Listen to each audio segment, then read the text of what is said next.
And welcome to all of you, wherever you are. I'm Chris from Lala, and I grew up in the Val. That's the San Fernando Valley of Los Angeles. And hi, I'm Dar. I grew up here in St. George, Utah. Chris and I met online in 2018, and we've been married since October of 2021. And welcome to From Lala to Utah, episode 4. Yeah, it's crazy. We've been hearing from viewers. We have. I kind of wanted to shout out to the viewers because it's exciting to hear from people that, they're paying attention. So we got an email from an audience member, Farju. They say, hello, I recently came across your channel and just wanted to say how much I enjoyed your content. You present everything so naturally, and it makes your videos incredibly fun to watch. You're doing a fantastic job. Keep the awesome videos coming. Natural. Yeah. Naturally. We do have a natural banter, don't we? We can just talk and talk forever, especially on road trips. If we're in the same car. Yes, we have a natural banter. Yes, we have a natural. I'm sorry, this is the robot Chris. Yes. I'm sorry. Anyway. Yeah, so we got other comments. We did. Those who watch us on YouTube, and we appreciate those of you who actually watch us. Thank you. So from Keith, he said, you had me at Gen X in comic books, which I should shout out. I'm wearing my Gen X, the feral generation I got plants shirt today, but I can just reach over here. Dun, dun, dun, dun, dun, dun, dun. Enterprise F, okay? Enterprise F, for those of you wondering. He loves his ships. I love my ships. Yes. And Catherine, she says, I'm so excited. Thank you, Catherine. Thank you, then Adriana, she says, love your shirt, Chris. This was the peachy from the intro. Yeah. Yep. Looking forward to following your show. Also, I love the first time that you met in person was at a protest. And I do know Adriana well. We went to college together. We were the Wardwood and Bernstein of the Cal State Northridge Sundial. Sending big love to all of you guys. Thank you so much. And so big love. Yeah. So what's coming up Sunday? Father's Day. Are you sure it's Father's Day? Because I'm sure. Are you sure it's not like National Rice Day, Rice Cooker Day? Because you know how they have all these various holidays that make no sense. This one's a little more significant and more worldwide acknowledged, I would say, or more popular than Rice Day. So many shout out to both our dads. Yeah. We lost your father about 4 years ago. Has it been 4 years? He passed away on June 27th. So, but I'm really glad that you two had 3 years together. Yeah, we did. I mean, before he passed. He was amazing. And we can shout out his name, Scott Potter. And if you're in the St. George area, you probably know him. We're touched by Scott Potter. He was a band great teacher, Dixie High, Pineview High. He retired from Lava Ridge Intermediate. He taught band, he taught math, he taught history, but he was such a champion under Baseball Mastery Math. He created a program that a lot of people credit to them finally understanding pre-algebra and algebra. So that's my dad. Just wanted to give him a shout out. And your dad. And my dad. Let's talk about my dad. I'm going to be with him on Sunday. I'm first generation. He came from Wales and Britain. Served in Vietnam. In Vietnam. Yeah. And he has severe liver disease. I mean, I'm just going to say that straight out. So I don't have much more time with him. And this, So we're going to go visit. We might even talk about in another episode how Dar's family, the way they dealt, and there's no one right way to deal with grief, to deal with the loss of a loved one. But the way your family did is a model to me.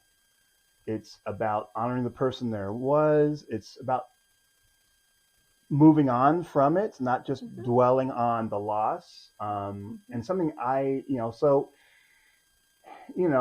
one of the big things you sold to me early on, which is very important, which is make sure you've said everything you want to say. Because you never know when they're going to pass. So say and all the things. That goes for if your parents are fine or your loved ones are fine. If you haven't said what you want to say to them, say it. Make peace. I mean, I've done that, and I can make peace with that. Yeah. So good. My dad and my own kids are in over there in Southern California. Yeah. So So I will be spending time with them as well, obviously. Yeah.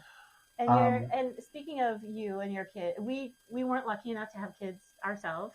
Yeah. But you have two boys that you adore, that you love, and they're grown up now. They're, and I know that you wish you could see them more. Oh, my goodness. But yeah. I wanted to put a smile on your face. I got you. What? This is a surprise. You got me. Happy Father's Day. Oh. Before you open it, do you remember? So even though we didn't have kids together, I've still always gotten you a gift for Father's Day, and it's usually like an 80s. Like I got you your first checkerboard Vans for Father's Day. So I try to make it fun, uplifting. When you talk about that too, that in fact I never had checkerboard Vans. Number one, you have size 15 feet. They're hard to find. Anything in your size, but yeah. But so this is Happy Father's Day just from me. Me and Lottie. Okay. Could be Valley in the bag. I don't know.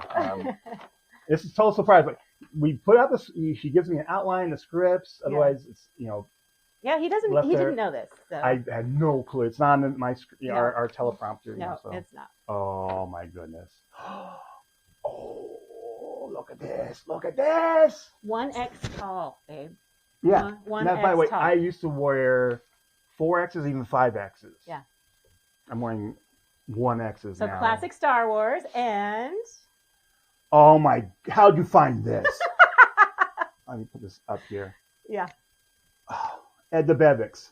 Yeah. Tell the people what Ed DeBevics is. So I don't even know if there still is an Ed in Phoenix where they started. If you know, let us know if they're still around. If you're in the Arizona Phoenix area, let us know if Ed DeBevics is still there. But they branched out and had one in LA. It was my favorite place. One of my favorite places. And if you've seen the episode of Friends where Monica has the big fake boobs and they're dancing on the tables, it's modeled after Ed DeBevics. Yeah. A lot of aspiring actors in LA.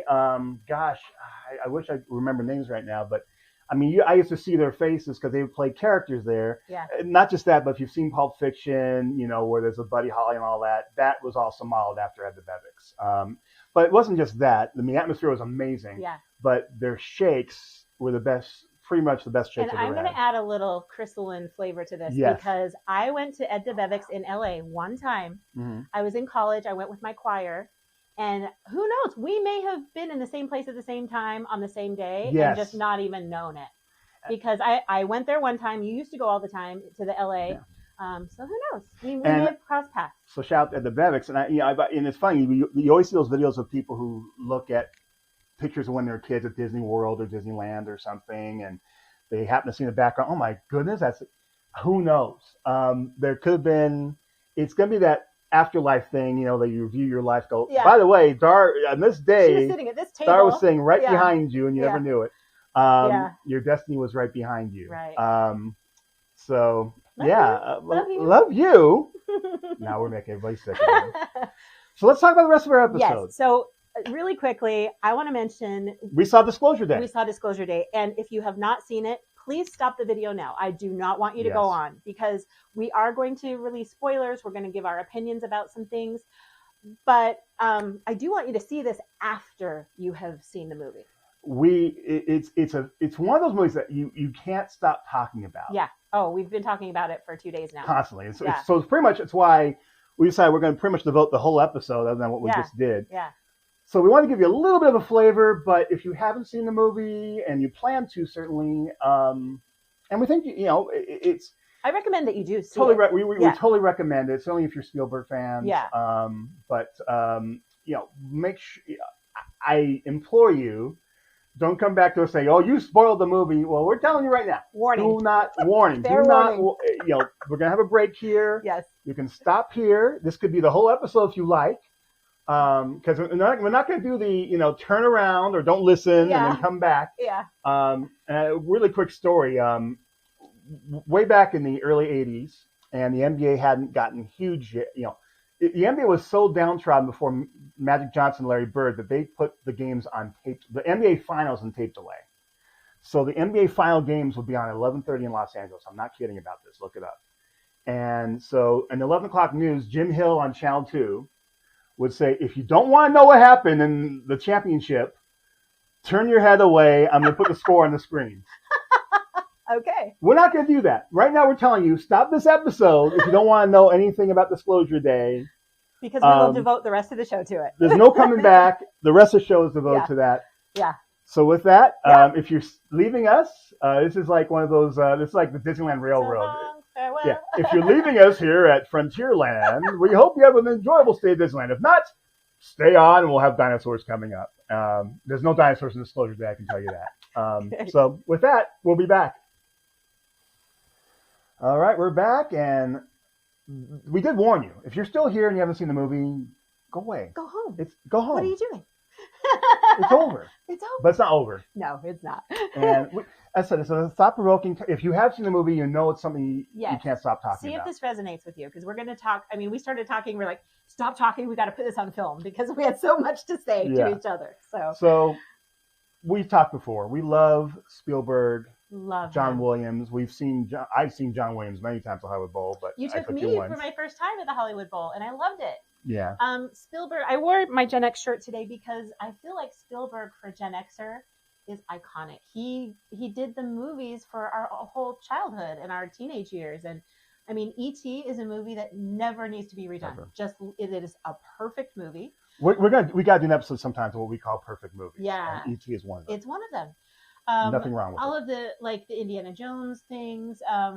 I love Close Encounters of the Third Kind. I feel like as far as space and the humanity of what's out there, nobody does it like He's Spielberg. So great. People forget how great Spielberg is at humanity, yes. where it feels real. Go back to Jaws and the interactions at the table, especially anything involving kids and parents. He's amazing with. I'd like to give shouts to certain movies that people may not be on your radar as far as Spielberg is concerned. If you haven't seen The Fabelmans from about 2 or 3 years ago, which is really autobiographical of Spielberg's life, of his childhood. Life. Yeah. I mean, it is so well brilliant. done. And when I hear people say there hasn't been a great Spielberg movie in 20 years, there has. That's crap. There has. Minority Report, especially how prescient it was. Definitely worth seeing. You know, and just a movie that was a TV movie, and it kind of was his first movie in a way theatrically, but it wasn't because it was released overseas in theaters and only was on TV in the United States, is a movie called Duel. And you see a lot of the blueprint of Jaws in it. Basically, instead of a shark, it's a mysterious truck, a gasoline truck that chases a person. Great thriller. It has that, all those Spielberg touches are there. So definitely worth seeing. Let's talk about his, go ahead. And then John Williams is back. Like, John Williams is 94 years old.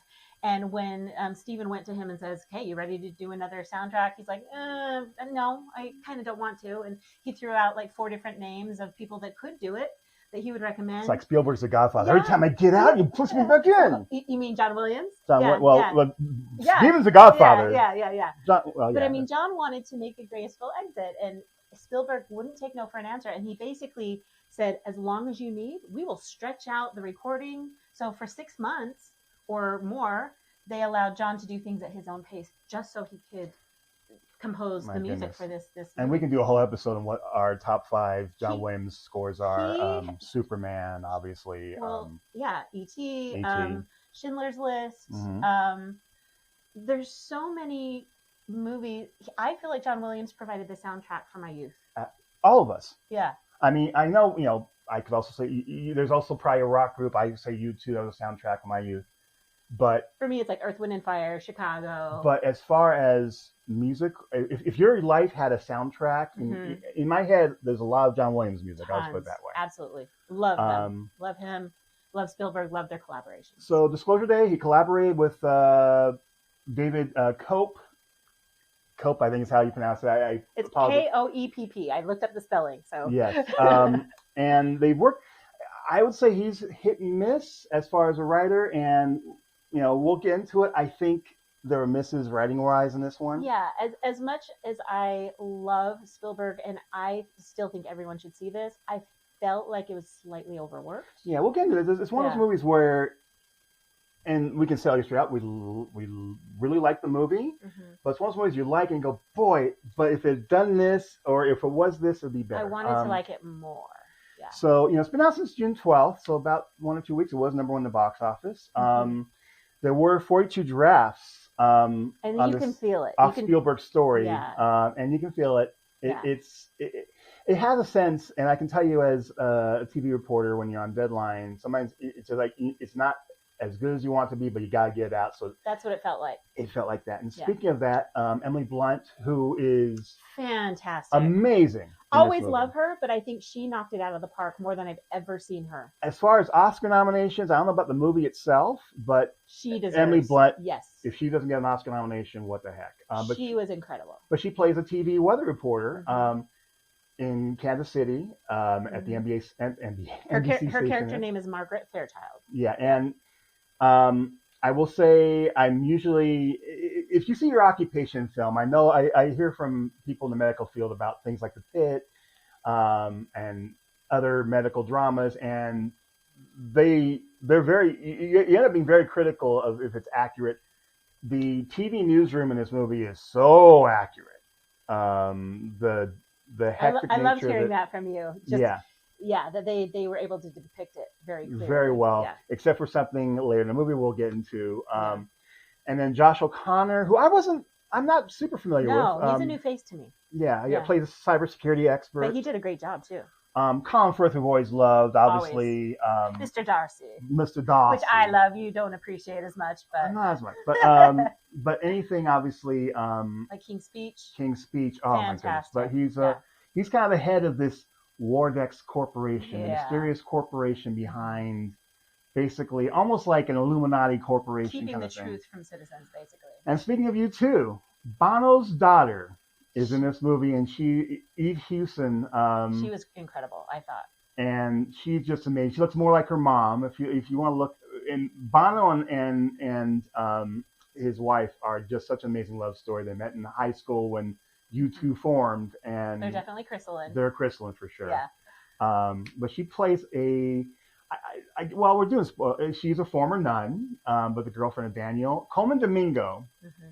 He's kind of a director, a high manager in the mysterious Wardex. Who I felt like he was like the number one to Colin Firth.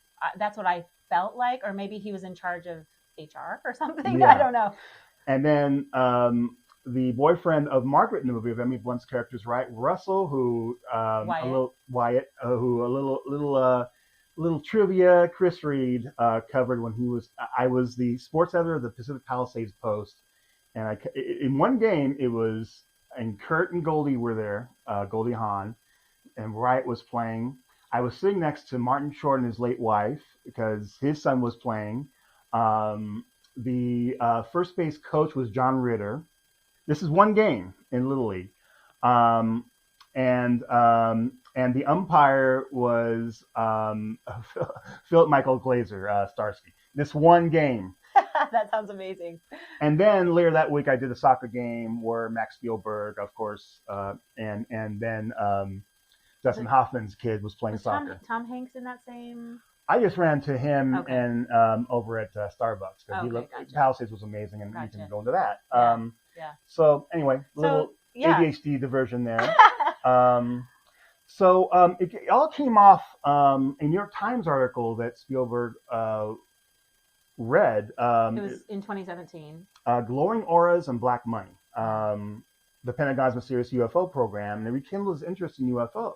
I mean, clearly he's established a pattern for a love for the unknown. Mm-hmm. It doesn't necessarily have to be just space, but he's pulled us in how many times related to aliens in space and UFOs, and I feel like reading this article in 2017 kind of rekindled that in him, and so he goes home and he writes a treatment, and that's the start of this movie that he. And he and I have the same feeling about aliens. I think obviously you do too, which is that to me, if you're going to become an advanced species, about progressing, and this movie makes a point of it, that one of the high points of evolution is empathy. Yeah. And to me, if you're going to be so advanced that you think about our own present technology, and if you know the distances in space, it takes us a week to get to the moon. So it's going to take us months to get, we're talking getting to another solar system, which right now, our current technology, we might get there in a couple, tens of thousands of years. So to get that technology, you have to, I think, advance culturally and society-wise. Well, either find wormholes or bend time and space. Right. Or, I mean, there's a speed limit to our knowledge. Yeah. So anyway, I guess the point is, And he points out in interviews that War of the Worlds was an anomaly because it was more of a 9/11 allegory. Remember how we all felt at that time, where the aliens were not benevolent, good guys. Yeah.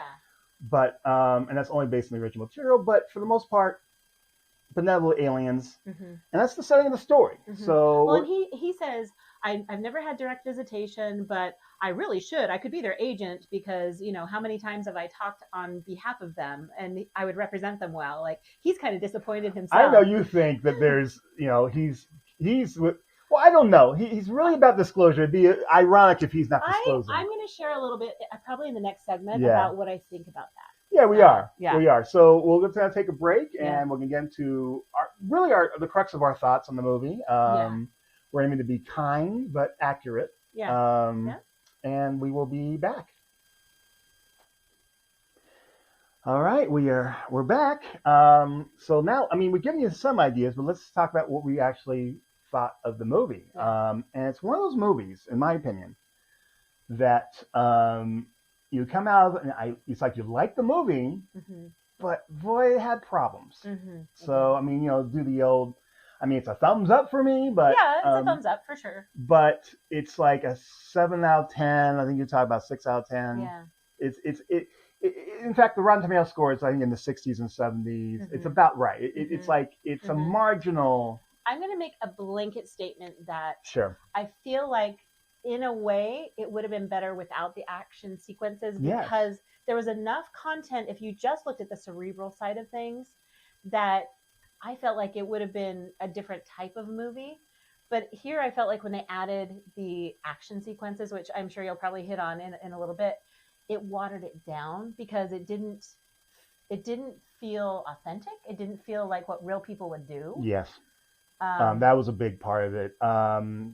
There's certain things that took you out of the world that he had created here. It felt cookie cutter. But I will say, but overall, very thought provoking. Yeah, as I said, concept. Yes. You are going to talk about this movie. Yes. Well, you are. Once again, you've seen it. If you're watching this, you've seen it. If you haven't seen it, why the heck? Anyway. Yes. So, but. So what did you want to hit on? So let's get to the things that, you know, I try and be positive about, but yeah, there were some issues. The biggest thing, and it's a pet peeve of mine in movies, are characters doing stupid things just to move the plot along. Almost like you've plotted out, you know, I took a screenwriting class in college. You have beginning, middle, end, moving things along. Now my screenplay professor is going to be angry if they're watching this that you don't remember the terms, but you know, there's things. It's almost like the map is there, but it's like it's like you have to get here, so they're just gonna have to do this. Couple cases in point right away, and we talked about this the moment that Jane is inside. Colin Firth's character is taking over her body. So they can dive. So there's a crystal or something, an alien technology that Colin Firth can hold that will allow him to kind of enter someone else's brain. Right. And he does that to Jane because he needs to know where they are, where they're located. And he jumps in and he's basically torturing her, and she's giving information away that she doesn't want to give away. And she's holding she's got a crucifix in her hand, and she's squeezing it so hard that she's causing blood to come out.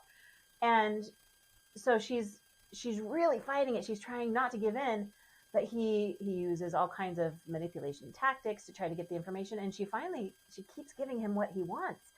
And I think you asked me, like, would you want me to come back for you? Right. If I knew that you were a liability and that, you know, you were a tool to find me. And I said, no, I don't want you to come back. I mean, my thought was, why are you going back? Yeah.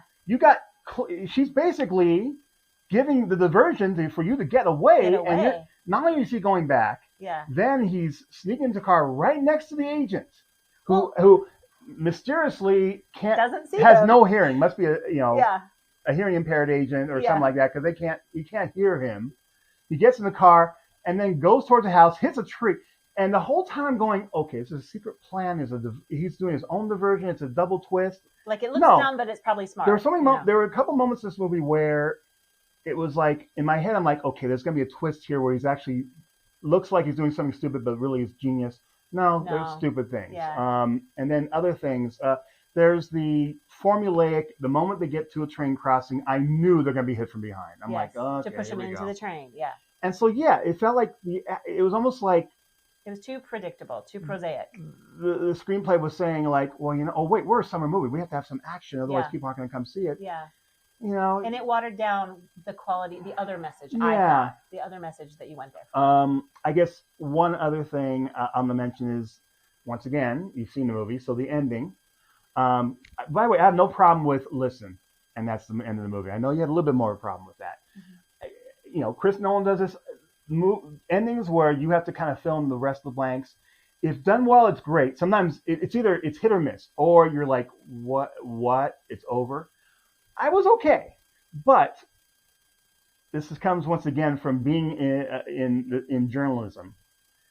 The anchor at the end. I talk about Blunt being an Oscar nominee. There's something called the Razzies, which go out to the people who are the worst actor, worst actress. Worst supporting actress should be the person who played the anchor at the end of the movie. See, but I don't think it's her acting. I think it's what they have her do. She's providing way too much commentary, which if you're in journalism, you want to say, I'm seeing this for the first time. Let's pay attention. Let's watch. Let's see if we can figure it out. She's putting her emotional context. She's telling people what to think, and that's not what you do as a journalist. I always say, as a journalist, you don't tell people what to think. A good journalist will tell you what to think about.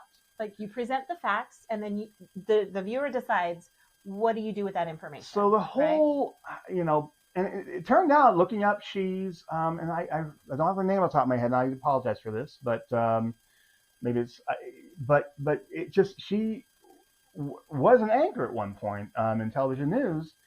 And just think of a good anchor, they're not going to be constantly describing. And well, the thing is, the part of the big reveal is like, okay, all this footage is being released. We've already seen a lot of footage in real life. And I've never heard an anchor go, well, that convinced me. Oh, they're here. It was like that. It was like, it's a little too forced. So basically, as far as I'm concerned, we're going to go into the recent release of UFO Files in a second. Yeah. But the big thing is that you need confirmation. Part of the issue right now, which is why we haven't had the eureka moment that, yes, they're here, is it's always one person saying, I saw this. To me, it's going to come down to either Anderson Cooper is talking with an alien live on TV, and then that same alien talks to other anchors and other networks. It's got to be multiple journalists with different cameras seeing the same thing at once. And I feel like there have been multiple people seeing these things over time. But not at the same moment. Well, I also feel like if you're going to see someone, an alien race or an unknown race invading at the same time, there's a problem. Like, they're not benevolent. Or visiting. I don't think they're there to protect you at that point. I think they're trying to take over. Well, anyway. But the big thing was this. It was so. And one more thing, just the whole over dramatization of everyone stopping, including North Korean soldiers, military in their trucks, who somehow got access to internet that they don't have in North Korea because they don't, and are watching on their phones. Ooh, this. It was a little bit in a way. It was like for you that really bothered you. It took me out. For me, I understand everyone on their phones because a lot of people are anyway. In the moment, in the moment. But what they didn't tell us, and maybe this is the next movie that's coming, what happens in the next 30 seconds after this? What happens next? Because in my head, there's people on the plane going, this is bullshit, this is AI, or they're antagonizing each other. It's going to spark that negative part of humanity that I don't want to see, that I fear we will see. I hope we don't. But. Right. And you didn't get this impression, but I did. But the impression I got at the end of the movie is like instantly everyone on Earth is convinced. And in my old headcanon, it's not made clear in the movie. You don't think it's the case. I thought like her holding that thing did a planet-wide ESP thing like she did individuals. It was like everyone at once knew. Because otherwise, if you're in St. George, a guy in his pickup, do you think he'd be convinced right away seeing this on TV? Like, oh, they're here. No, he'd be like, no, I got to get to, and I got to go be careful that you're not making fun. Not making fun of people, but it's like there's so many skeptical people, super skeptical people on both ends of the spectrum, and there are so many people who are cynical or just are, nihilists and don't care. But I think you're saying what I see. Like, I feel like her holding that and getting the message out just delivered the message. It didn't make everybody kumbaya all of a sudden. It's how do we, and I think that's why the last word of the movie was listen.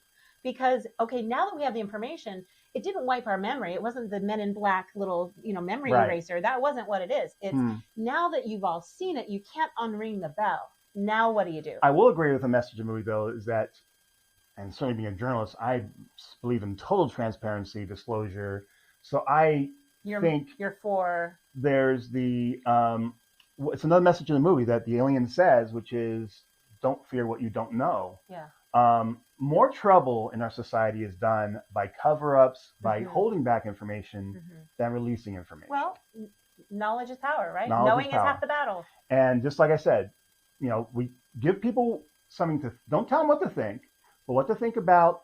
And in that case, you have to, if you believe that it's a benevolent, good information, you have to have faith that other people will see the same. Not everybody at once, and that's what a true, reliable disclosure would be.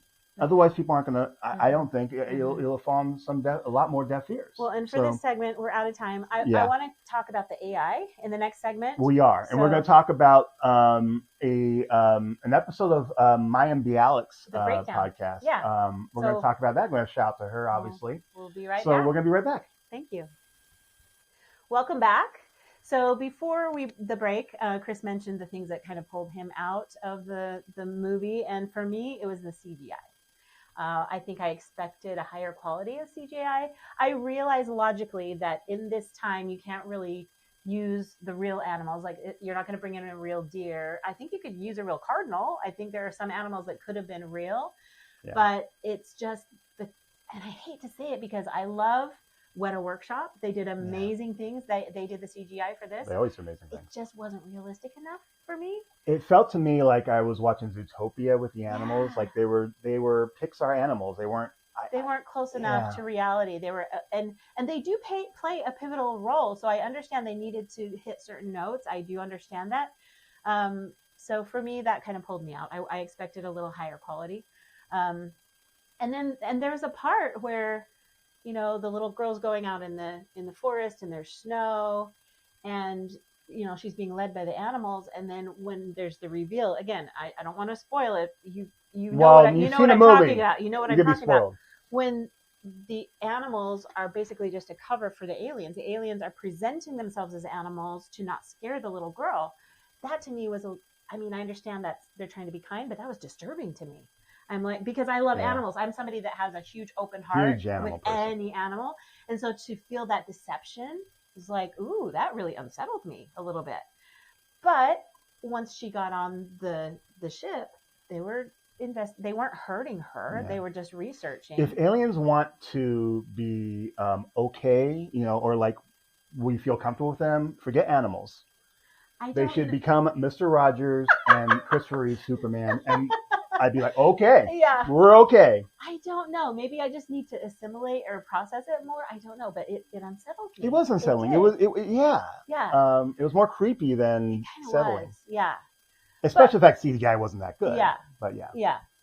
But and if you want to see a real animal, because I know you haven't seen our cat Lottie in this episode, we're going to show you a video right now of we're looking at her. She is resting and sleeping in her suitcase. So she's in this room. She's just watching us today. So she's not CGI, just so you know.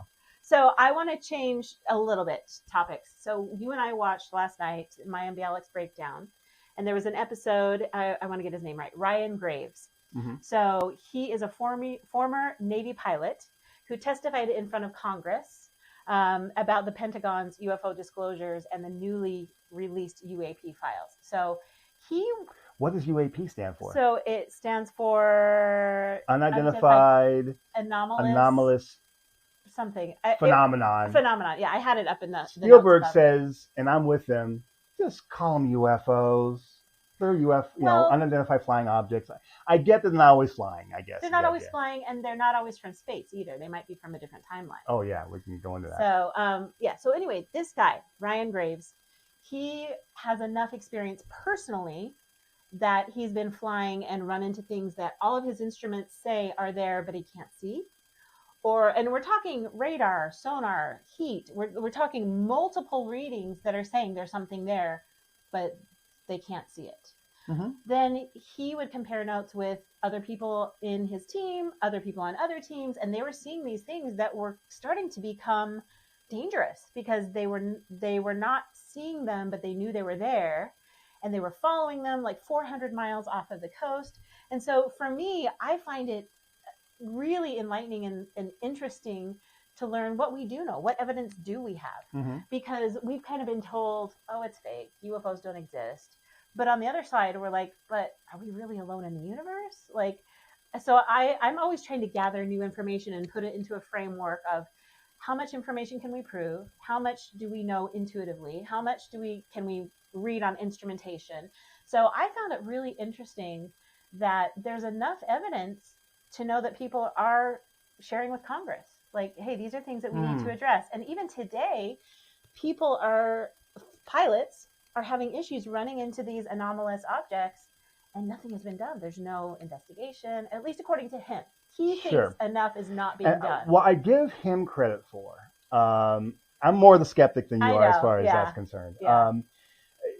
Is he takes a very journalistic attitude on this, which is I saw this, but I haven't confirmed that. I haven't confirmed enough information. He's taken I'm giving you what to think about. I'm not telling you what to think. He doesn't even use the word aliens because we don't. He doesn't. And he was the first to say maybe this is China. Maybe this is our own technology drones, using it against us. So he takes a very guarded approach too. That gives him credibility to me. It does. I would suggest that if you haven't seen that episode, log on to YouTube. I'll put the link in the description.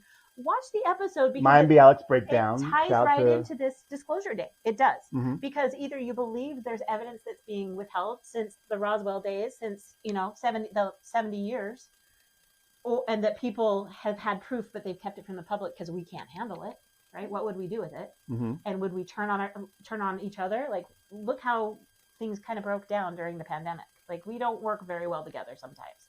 But there's a lot of people who do make a concerted effort to work together. Mm-hmm. So it's that, coming back to the end of the film, we need to listen to each other better. And I have to say, and the organization that Ryan has formed, it's a nonprofit. Yeah. There are people in it who I used to work with. I think I've talked before. I used to work for Robert Bigelow. Look him up. He had Skywalker Ranch. Bigelow Aerospace I was a PIO for Bigelow Aerospace for a time before it went kaput, which created space station modules. But anyway, he's long been a big part of this, certainly from the Las Vegas area. So I used to interact with a lot of these people, not Graves, but some of the people he works with. The people that Ryan, people that are working with Ryan, you used to work with. So I used to see, and even within that, there was the attitude, we haven't found the definitive proof yet. Mm-hmm. But they wanted to find it. But they want to find it, and I get that. And in I give my own view, which is that I'm kind of in the, let's bring in the Enterprise again. This is Enterprise F. I'm in the Prime Directive thing. Yeah. This is a really bad special effect. Here we go. Whoa. I'm in the Prime Directive thing that I think we're just not ready yet. Yeah. I think if aliens are visiting, they don't, there's either one or two things. If there is going to be disclosure, it's either going to be because we're advanced enough and we don't go to war with each other anymore, and we have empathy to each other on a plant-wide basis, that we can join the galactic community, so to speak. Because I think we're the babies in this universe. Or we're about to destroy ourselves so much they have to intervene. Yeah. If there's going to be disclosure soon right now, folks, we're not in the first. We're not close to the first. We don't have plant-wide empathy right now. I'm not. I hate to be cynical, but if they're going to disclose right now, it's because we're on the cusp of doing really bad things at the World Cup, as in throwing bottles. No, I'm diverging. We're on the cusp of doing something really bad to each other that they have to intervene. Well, and I've heard stories. I mean, I've watched a lot of interviews building up to this Disclosure Day movie. There are people that have said we typically see them above nuclear facilities. We've even lured them to Earth using nuclear technology, and so if they're alien, if it's that. I mean, again, this is hearsay. We don't have proof, but even Ryan Graves yesterday said, yes, that is a pattern that we've noticed, that if we find these objects, a lot of them are by nuclear facilities. And Ryan didn't say this, I heard someone else say that, but they have been known to shut down those facilities. Yeah. And so, I mean, there's definitely, and the thing is, I dealt with this here in St. George. If anyone sees anything in the sky, because we've talked in the previous episode that you're stunned to see a plane flying over. Well, that close. People go bonkers. Yeah. So I used to cover there is a weather balloon I personally track just so I could tell people, no, it's not aliens or UFO and or then China. we get SpaceX things that we can see the SpaceX trail. launches from here. So we're in the trajectory that we can see. And two things these days, obviously drones, and two, AI is so good at making things look realistic that as I said, I think for us, at least for myself, certainly as a journalist, there has to be multiple confirmations. We just need more information. Yeah. And so as I said, problem at the end of the movie where they're just like, oh, I see video. Oh, it must be true. Yeah, that was forced. Especially these days. Yeah. Which is always a lesson to any of you. If you want to be a good, knowledgeable about life in general right now, especially all the bad stuff in the news, make sure you get things from multiple sources before you spread them around the internet. So and multiple sources and multiple, good sources. You don't want to just talk to 5 Joe Schmo people. Like, is it Reuters? Is it CNN? Is it AP? Is it New York Times? Who is it? So make sure they're reputable, that they fact check. So I'm really, that's kind of our view on that. And so once again, shout out to Mayim Bialik. And she also takes a very journalistic approach. She doesn't say it's... And so does Ryan. That whole episode was very informative, actually. And they asked a lot of really good skeptical questions, which I really appreciate that about Mayim and her partner. So I'm going to stop right there because I have a question for the audience when we come back. Yes, we do. So it's going to be fun. So we have a couple things planned for the future that I want to talk to you about. So welcome back. So I have an idea for a future episode. I would like to test your knowledge. And so 2 things. Number 1, I have someone that I want to have you battle for Star Wars trivia. Like another prominent local geek? Yes, another geek who, okay. Yes, I'm very entertained by this person. So are you. And he is as much of a geek, or if not Star more. Wars and Star Trek, presumably. I don't think he's a trekker. I don't think so. Well, the person we're thinking of, we have, Yeah, but anyway, in future episodes, maybe even next week, it kind of depends on when this other person is free. I want to challenge you and him. Put you two head to head against for your Star Wars trivia. That's a date. Okay, sounds good. Well, we go on dates anyway. But I also want to ask the audience. I'm going to put a poll out there. What do you prefer? What camp are you in? Star Wars or Star Trek? I personally love them both for different reasons. Yes. But I want to know, our audience, are you a Trekker or are you a Star Wars? Which camp are you? I guess we can put in the poll too. I don't know. I mean, are you both? And it's okay. Yeah. Because we're believers in that. We don't, I don't care for this versus this thing. I think you can have both. You can have both. Yeah. For different reasons. They're not the same thing. I think we all can agree on that. Yeah. But I will tell you, there is one of them that I would prefer to live in. If I had to choose which universe or what would you call it? Fandom, which fandom I would live in, I definitely have a favorite. Can we just say it? Okay. Federation. Trek. Yeah, for sure. Yeah, easily. Yeah. And I'll explain why we'll explain in future episodes. But you don't have to be you can love one or the other, but we personally love both. So anyway, I'm going to put that out there. So basically the question is, are you Star Wars or Star Trek? Let's do special effects. Special effects. Dun, dun, dun, dun, dun, dun. Oh no, it's been hidden. Okay, good job. So that took how much was our budget this week right there? I think it was all your skill. I'll credit you So Yeah. But that's really all I wanted to say. There you go. Just, so that's going to be a future episode. Yeah. We want to hear from you. And as I said, we're going to have a poll in this. Yeah. So feel free to get your voices in there. But for now, that's going to be it for this week's show. I love the shirts. Wait, show me Epidemics really quick if we can. Look at this. You're worth it, babe. If you have some affiliation or ownership of Epidemics, I don't know if it's still in existence in Phoenix or not, please come back.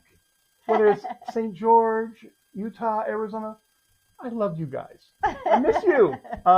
They closed in LA. What has been at least 10 years, I guess. But we do want to hear from you with our poll, but also we want to hear your voice. So call us 435-990-5824.